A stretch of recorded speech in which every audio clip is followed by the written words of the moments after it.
భద్రాద్రి కొత్తగూడెం జిల్లా దమ్మపేట మండలం గాంధీనగరంలో ఓ రైతు నుండి మండల సర్వేయర్ మెరుగు వెంకటరత్నం 50,000 లంచం తీసుకుంటూ ఏసీబీకి రెడ్ హ్యాండెడ్ గా పట్టుబడ్డాడు. బాధితుడు మద్దినేని వెంకటరమణ ఫిర్యాదు మేరకు ఏసీబీ పక్క ప్లానింగ్ తో సర్వేయర్ ను ఆధారాలతో సహా పట్టుకుంది.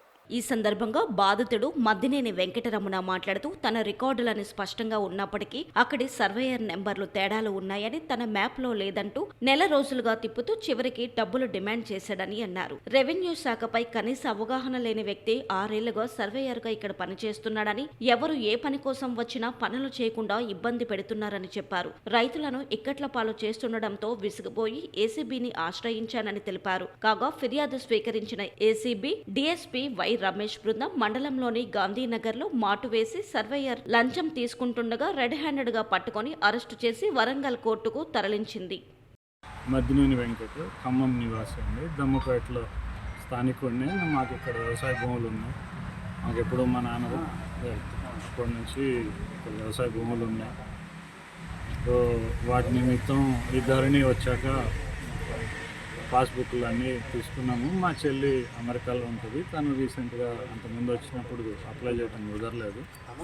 రీసెంట్గా ఒక 2 నెలల క్రితం అప్లై చేశాము.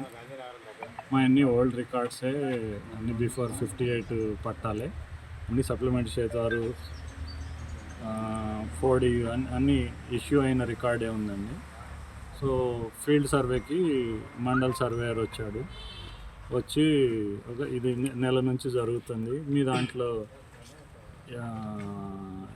ఈ నంబరు ఇక్కడ లేదు, ఆ నెంబర్ ఇక్కడ లేదని అంటే నా దగ్గర అన్ని సర్టిఫైడ్ కాపీస్ ఉన్నాయి. నేను చూపించాము, అన్ని సప్లిమెంటరీ చేతువారు ఇష్యూ అయినాయి, నా దగ్గర నకళ్ళు కూడా ఉన్నాయంటే మా మ్యాప్లో లేదన్నాడు. మీరు తప్పండి, మీకు రెవెన్యూ నాలెడ్జ్ లేకపోతే మరి నేనేం చేయలేను. కానీ ఇది మీకు అంటే బేసికల్గా నేను మీకు చెప్పేది ఏంటంటే, ఈ మండల్ సర్వేయర్కి చేతువారు, సప్లిమెంటరీ చేతువారు, సర్వే అండ్ బౌండరీస్ యాక్ట్ గురించి బేసిక్ నాలెడ్జ్ లేదు. ఇతను ఇక్కడ 6 సంవత్సరాల నుంచి పనిచేస్తున్నాడు. ప్రతి దాంట్లో, ప్రతి అప్లికేషన్లో నాలాయన చాలామందిని వేధించాడు.